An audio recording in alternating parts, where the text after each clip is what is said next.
to England, baby, maybe to Spain. Wherever I have gone, wherever I've been and gone, wherever I have gone, the blues are all the same.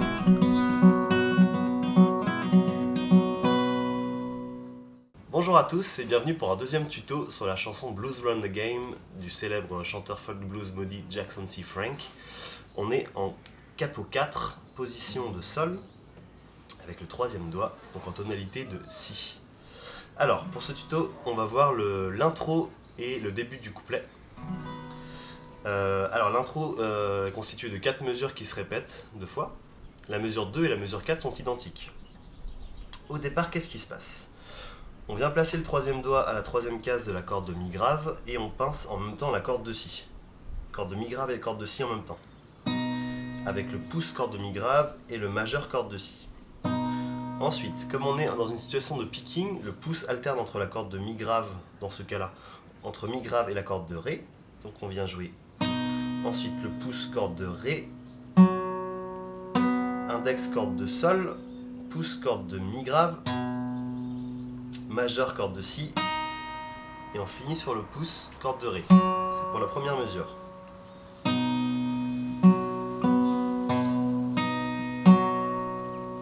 La deuxième mesure, qui est identique à la mesure 4, qu'est-ce qui se passe ? On a un empilement de 3 notes.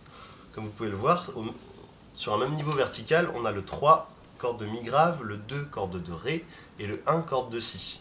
Par contre, le 2 est mis en pointillé. Ça veut dire qu'en fait, on place nos 3 doigts de la main gauche, troisième, deuxième, premier, mais qu'on vient attraper que les chiffres qui sont marqués, le 3 et le 1. Donc le 3, corde de Mi grave, et le 1, corde de Si.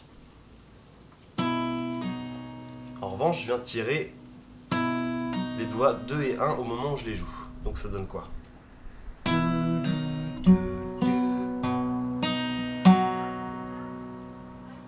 Je refais la mesure 2. Je place bien mes 3 doigts. Je pose mon pouce sur la Mi grave, le majeur sur la Si. Je joue ces 2 cordes en même temps. Et juste après, je viens tirer avec mes doigts 1 et 2 les cordes.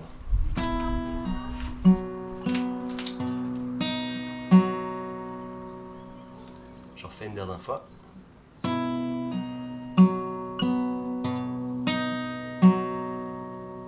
Alors, si je reprends du début de l'intro maintenant.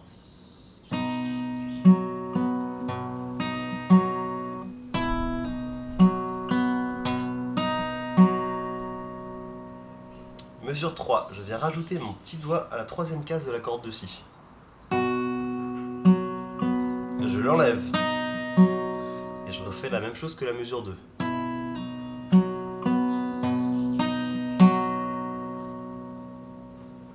Je recommence, ces 4 mesures d'intro.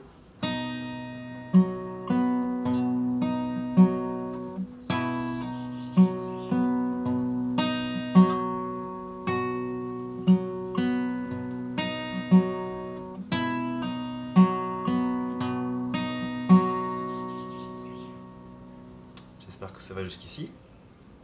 Ensuite, on va commencer le couplet. Le couplet commence un peu de la même manière.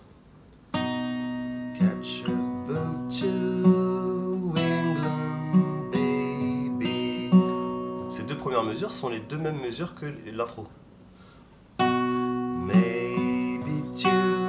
Là ça change un petit peu, on va garder le petit doigt. Maybe to Spain. Contrairement à l'intro dans laquelle on faisait un pull-off, c'est-à-dire que nos doigts sont posés sur les cordes et qu'au moment de les jouer, on vient tirer, cette fois-ci, à la 4e mesure du couplet, on vient faire un hammer. C'est-à-dire qu'on vient jouer les cordes à vide, corde de Mi grave, il y a mon 3e doigt de posé, mais la corde de Si est à vide, on joue. Et cette fois-ci, c'est les doigts 1 et 2 qui viennent taper aux mêmes cases. Catch a boat to England, baby. Maybe to hammer, Spain.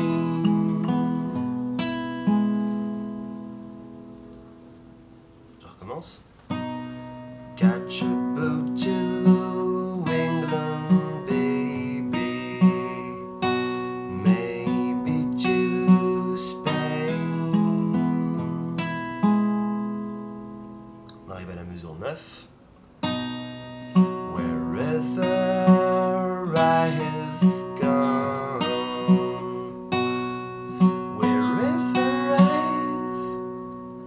trois premières mesures de la deuxième partie du couplet, les mesures 9, 10 et 11, sont égales aux mesures 5, 6 et 7.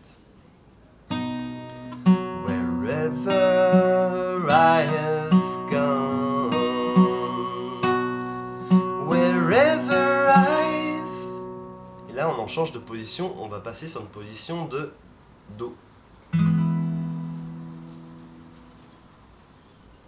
Donc, mesure 12.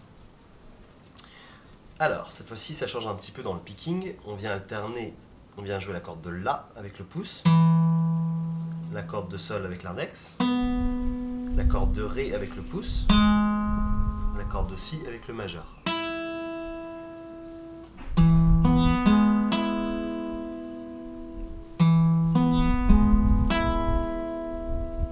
Et ensuite, pour finir, on vient jouer la corde de La de nouveau et on fait un hammer avec le deuxième doigt de la main gauche.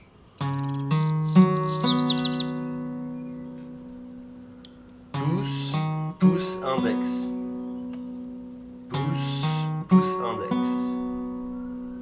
Si j'enchaîne les deux, ça donne...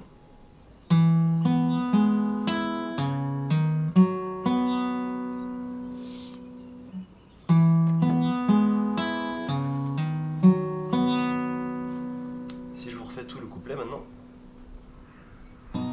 Catch a boat to England, baby, maybe to Spain, wherever I have gone, wherever I've been and gone.